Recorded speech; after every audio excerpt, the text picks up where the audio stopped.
All right, what's good, everybody? Welcome to episode 3, Duff Radio. This is my guest for today. Go ahead and introduce yourself. It's your boy L'S810. Shout out Fly City, shout out KC, whole Midwest. What's going down?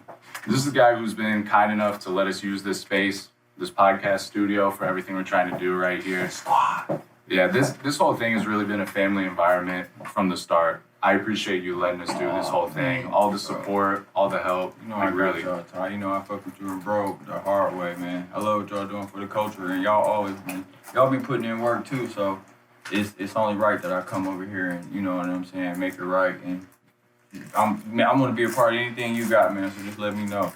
Yeah, I feel like we've had a good relationship so far because we're on the same page about kind of the Kansas City music scene, where we want it to go, the potential we see for it. What do you think about that? Hell yeah, bro. You're right. I think you look at it the same way I look at it, that we can take it way higher than what it is. And we just need like some, a couple of people to be paid a little extra attention to. And, really the city need to all come in together to really push up certain people and really move at a really organized hierarchy. So the average fan can determine who they should follow and who should they respect and what artists they should really tap into. And I think when that all start to mesh together, then it'll be better for the Kansas City artists though. But yeah, it's all on you though. You control your destiny in this shit.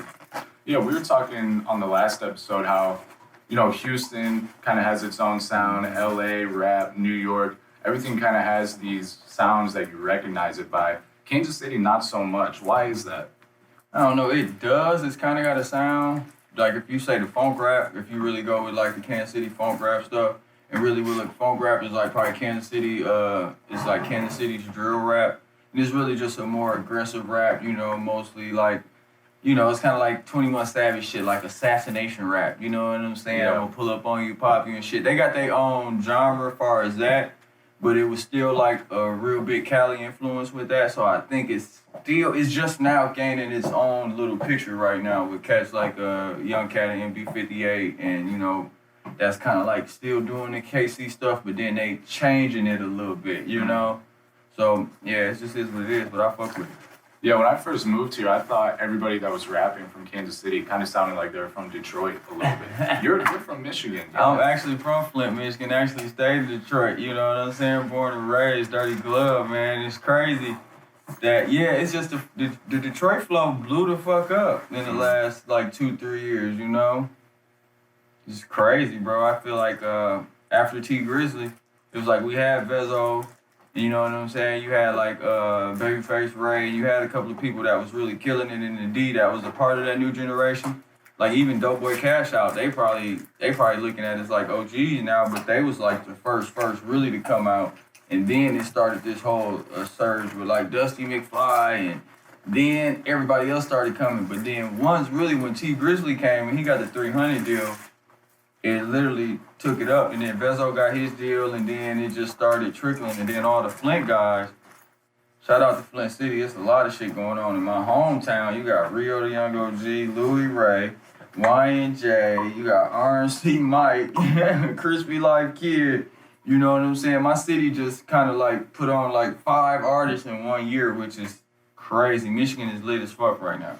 Yeah, you have some of them on the album coming up, yeah? Oh, yeah. Well, we ain't gonna say nothing. We can't talk about that. We can't talk about that album yet, but yeah, I'm gonna drop some projects before though. I'm probably gonna drop like 1 or 2 projects, and I'm gonna drop a Detroit mixtape too, with just all Detroit beats, me killing Detroit beats and shit.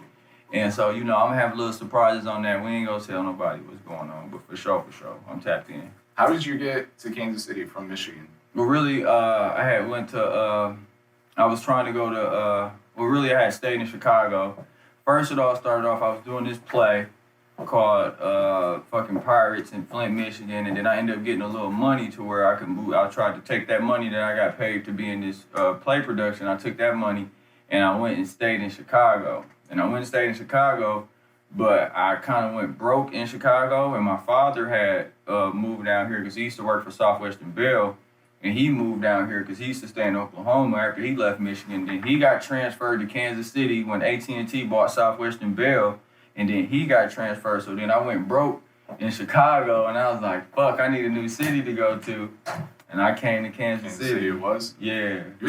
what were you doing in play production? Oh man, acting, sword fighting, and everything. I was a paid actor before I was a rapper. No Paid way. actor, yeah, coming out the gates like probably 14 years old.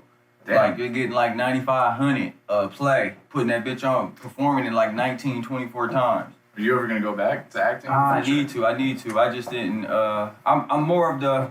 I liked it, the acting, but I think the whole thing that took me was really doing the directing part, really creating my own kind of basis, like what Tyler Perry and like Ice Cube and what those guys are doing. And like I used to look up to Spike Lee a lot when I was younger, so just cause what he was doing. So really, as I didn't like trying out, bro. I'm not, you know what I'm saying, the trying out shit and getting 100. That's what threw me off on acting. It was like I tried it for a minute, but then I went through so many tryouts and got like a no. And then I did modeling for a little bit, and that worked. And I did not like controlling my own destiny. You know what I'm saying? I feel like hip hop. I was always hip hop crazy when I was doing that, so it really didn't matter. So hip hop is what it was. I control my own destiny, direct my own videos, all that shit. When did you start rapping? Like what age? Probably like, I don't know. I had started rapping like for real in like the 9th to 10th grade one time, and then we stopped. And then probably like after my first stint in college, that's probably like when I really got serious. I bought some equipment and shit, and I was probably about like 19. So shit, a minute ago, yeah. Where were you at in college? Wayne State University. I went to Wayne State University that's where I was at when I started rapping. Where's Wayne State? I don't know. Downtown Detroit, in the middle of the fucking jungle on Woodward. Tell them, anybody know? Hey, we used to come outside at Wayne State, dog, and all the dope boys used to be parked right in front of the school trying to take all the bitches. They be out there with their money out, cars on 24s. Nigga, man, that shit used to be, and heart of the east side. Ask anybody about Wayne State. Wayne State is in the middle of the heroin trap. You walk 2 streets down, you see 160 bums begging for change. That's fucking crazy. Yeah. Dude. How long did you stay there? Shit, I went there for 2 years. And then what? And then I ended up leaving and coming to Kansas City. And then my cousins, this girl that went to school with my cousin, ended up telling me about the Conservatory of Recording Arts and Sciences, about audio. Because I had went to school, and I just went to school. I did interdisciplinary studies. And what the interdisciplinary studies program is like when you just go to school for your core shit. Mm-hmm. You feel me? So I really went to college, but I never went to a major thing. I tried to major in theater, but I had to knock out my core stuff first. So I knocked that out. And then just left Wayne State, and then where we at? And then I ended up coming to Kansas City, and then we went to go visit my cousin one day, and she told me about her friend that had went to the Conservatory of Recording Arts and Sciences, and she said her first intern was fucking at Stankonia Records, where she got to work on the speaker box in the Love Below. So I was like, well, guess what I need to go do? I need to go do that. Yeah, that's wild. Yeah. That's wild. Her first intern, she got a Grammy, so I was like, what? Yeah, that's crazy. How do you have an idea like this studio and make it come to fruition?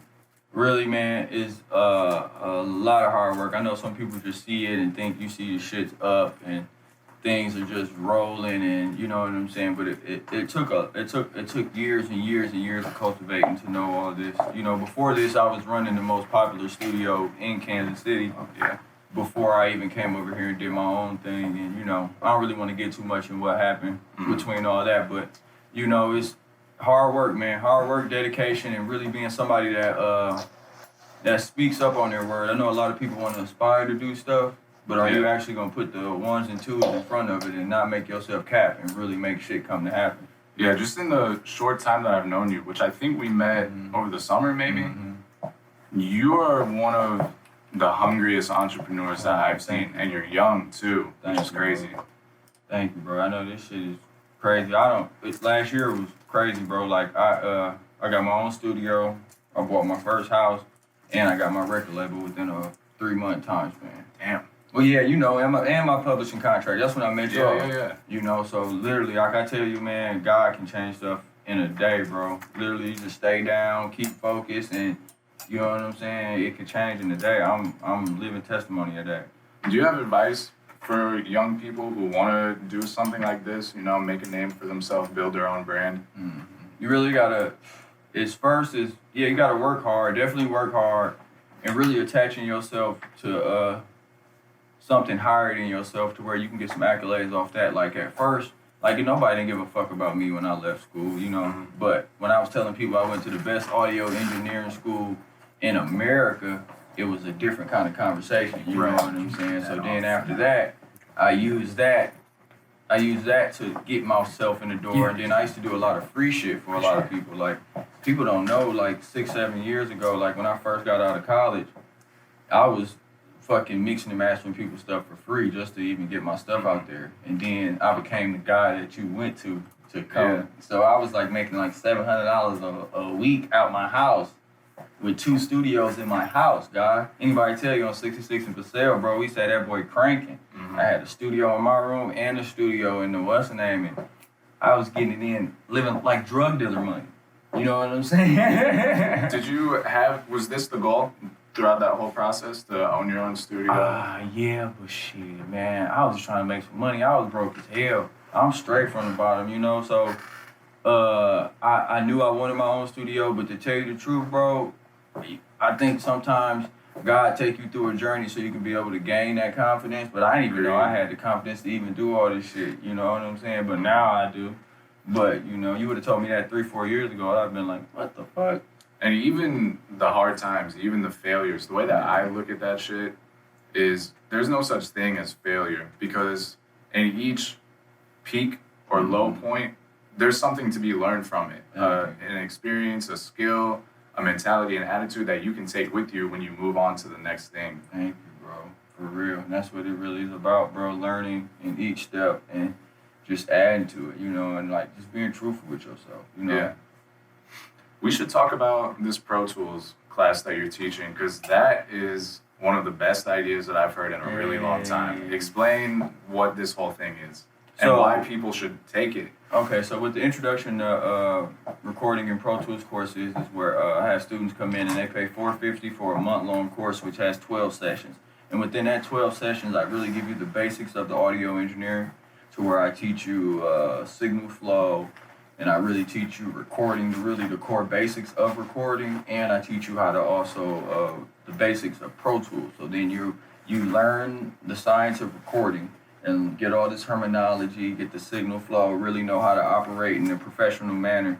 And then I teach them Pro Tools, and then after that we do like some sessions and we like learn, and I even give people the tools on building a client base. Like if you do want to turn this into a job, I could tell you what I did. I kind of like, you know, monetize it to where I kind of give people the game on how to turn this into that, because, you know, before I had this, I had, when I was working at the other studio I was working at, I was the only engineer there until I convinced the owner to let me start training people. When I wrote the training process, and the training process did so good at the other studio, and I made so much money off the training process over there, I was like, I need to figure out the way to keep this going. And so people are begging me for this. It's not like I came up with this product like out of necessity for my need or anything. It was literally people telling me like, will you teach me? Will you teach me? Will you teach me? I was like, I seen you built this, bro. I'm watching you. You trained all these guys. These guys, when I asked these guys who trained me, they say L. So I figured out how to monetize it and turn it into a product, and a product that really, really strengthens the community and really, really adds growth to people, and I love it, man. I think you're ahead of your time with that idea. Oh, thank you, bro. Because there's not that many people out there. You know, there's a lot on YouTube as far as, you know, how to mix, how to master, how to record yourself, but nobody's really giving that hands-on experience from a real audio engineer, where you're going to be with the equipment, you're going to be getting all the terminology. I think that's an awesome idea, and it's something that I think you're going to see a lot in the future going forward, once people start to catch on to the fact that there's a business there and that there's money to be had there. Exactly, because I feel like the education part of it, once you learn the basis of the audio engineering and recording, my people leave here way more, because what I had to figure out is like, look, I know I run a studio and I run a studio, and what I know is that people, it's going to be a point to where you need to be self-operated. You know what I'm saying? For you to make the most money in this game, you're going to need to come up with something that your content is going to have to be self-controlled. You don't need it unless you keep putting people in the middle of you creating your content, it's going to slow you up to getting what you do. So if I teach you at least how to record the bases, you can bring the masters to me, because, you know, I really don't teach people how to master. That would take a whole nother class. Yeah. So it's like if I teach you the basis of how to record and arm yourself, you know what I'm saying, to be able to record your own music, know the real process, and then, you know, even if you want to take it to somebody else master or have me master it, you're more control of your career by learning how to work your paintbrush. And it's not like I'm not teaching nobody weird shit though. You feel me? It's like if you know, if I was making all these pictures and I told you I never painted the fucking picture, you would look at me like a psycho, right? Mm-hmm. But in music, that's normal. People like they make all this music and half of them didn't record it, half of them didn't mix it, and they wondering why it don't sound like them. Mm-hmm. Booyah. So if you, and I applaud anybody, because I'm going to just tell you, anybody that's in this business and been in this business longer than 10 years, damn near can record themselves. Like I had to do, I know a guy, I've talked to some people that have worked with Future in the studio, and he's literally, bro, I be coming in there just to fly hooks for this guy. And literally, like, he gets paid to record Future, but he never does nothing but mix and master the record because Future damn near hot. He records himself. He's in the studio with his kids, and you know what I'm saying? I heard that Schoolboy Q said that too. He's like, dude, I'm in there by myself. Yeah, for sure. So and learn how to work your tools, man. And learning how to record yourself, you know, you can do it from the kitchen of your house. You can do it when you're on vacation, anywhere. Exactly, Mondo, man. And then that's how you actually gonna grow. Once you hear yourself more on the mic and your vocal response and how your voice sitting and where your shit's sitting at and your speed that you comfortable with, that's when the music gonna start sounding better. What do you think about independent artists? Is that a route that you should go, or? It's the only route you're gonna go. I think it's gonna be the only route available right now because if you think about it, 90% of us, let's say 10 years ago, right? 98% of the music that was consumed by people that were on the major labels, right? Mm-hmm. Nowadays, it's only 3 or 4 major labels, right? Yeah. When it used to be 16. So now when you go with these 4 record labels and then half the people that are on major record labels, you really don't listen to them like that. Mm-hmm. You listen to more independent artists way more than we listen to major artists now, or majors. Yeah, it feels like in the past people used record labels to get their stuff out, but I mean, in the game today, there's so many ways to get your stuff out there on your own. It feels like that might be a dying industry. Yeah. I hope it is, because I don't think artists should be getting taken advantage of for, 50%, whatever the percentage might be of the work that you created. They just gonna have to, I don't think the label's gonna actually disappear, but they gonna have to change the structure of what they actually give an artist and what it is, because it's totally different though, because it's like, if I'm an artist, right, and say I grow up, I don't have no money, I grow up wanting a record deal all my life. But let's say I drop a video on YouTube, it does 2 million fucking streams, and then I do another 2 million streams on fucking Spotify. I'm selling verses for $7,000 a verse. I'm doing shows, $10,000 a pop. Why would I sign a $100,000 record deal? Yeah, for sure. It doesn't make sense. It doesn't. I got the gold platinum teeth already. I have the chain. The show bought me the Benz already. Nobody's not gonna sign for them. So these guys gonna be chasing them guys around all their life. But you still, what I understand about record labels is like, I understand the internet and the fame shit, but there is still a space for old school, the traditional route of also the music business too, also how like Kendrick and Cole move. So I think it's still space for that, but it's just done changed so much that we get more of the other than the other. Yeah. Do you have advice for young artists, how to come up, how to get noticed, whatever it may be? What do you think? Your network. If I can tell anybody, if the thing you want to come up is get your content together the most professional way you can. Don't cut no corners in your network. Your network. I hate to tell you, man, it's just like when you see when you see a girl that you really, really want to talk to, and you see her with that ugly, musty girl that you hated in class. You damn near don't even want to talk to the bad bitch no more. You like, whoa, that's your friend? You guilty by association. You feel me? So trust your brand. Don't let your brand mesh with everybody else. I know you want to be camaraderie, and I know it's good for people to tell you you're dope and just be around a good movement and a community of artists. But if they're not serious, they're not making no money, people gonna associate you to that immediately. But if you start rapping and the first time I see you, you're with Future, I'm gonna be like, yo, can you send me the link to the music? Like, you feel me? I seen you with Future, yeah, you was in the studio with him. So I know that's higher, that's crazy ass parallels of doing that, but still, just protect your brand, man, and just figure out what you want, put together a nice plan and a process, and walk to it, and don't really try to run to it because you only get one time to make a first impression. For sure. What's the key to growth on social media, just from me personally? Growth on social media? I would say what people kind of really forget, grassroots campaign. Yeah. You feel me? Grassroots campaign, putting up bumper stickers with your fucking IG on them, passing out cards, and actually word of mouth, actually doing what you're doing now. You feel me? Yeah. You know what I'm saying? And putting out content. So that's what I would say. Yeah, that's kind of what I want to do. Have a base of people like that I really like, people that I know personally. And, you know, shit's going to travel word of mouth that way. And if you're connecting with dope people, eventually, you know, this shit's going to go around. Yeah, cream rise to the top for sure, bro. Yeah, we were talking, I think it was on the first episode, 6 degrees of separation, which is, you know, you can connect everybody on the planet through 6 people. Wow. And then you narrow that down to the music industry, it's even smaller.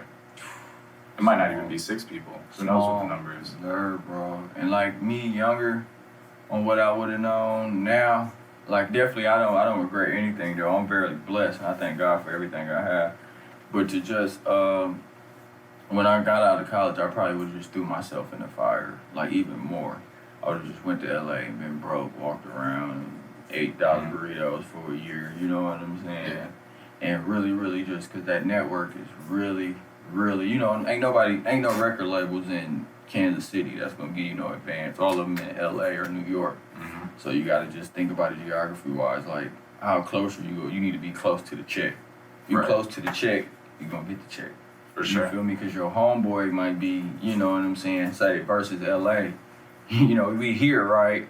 And we might have a homeboy that work at UPS. But if we stayed in LA and built the actual network based in LA, you might come up with a record and then you got, hold on. I know the guy that works at Def Jam A&R. Yeah. I fucking hoop with him every day at the such and such. You know what I'm saying? I've seen him at LA Fitness before. I introduced myself at the club. That right there is detrimental for a young artist. You feel me? That opportunities and what they say, a rich man can afford to waste opportunities, but a poor man can't. So I've never heard that one. determine what you want to do. You want it that bad, go throw your motherfucking self in the fire immediately. For sure. Let's end on that one, bro. It's about time. We gotta get you out of here and get Trev out of here. Hey, thank you so much for doing this, man. It was great. Man, I appreciate it. This is a dope conversation, man. Yeah, tell everybody where they can find you. Hey, yo, I'm L'S810. You can look me up on Spotify, Instagram, YouTube, anything.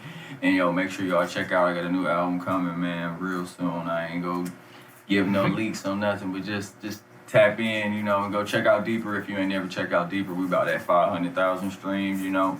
Check us out. And we good, man, and I appreciate this, bro. Yep, appreciate you. Yeah, Episode 3 in the books. Thanks for watching, guys. Gang, gang.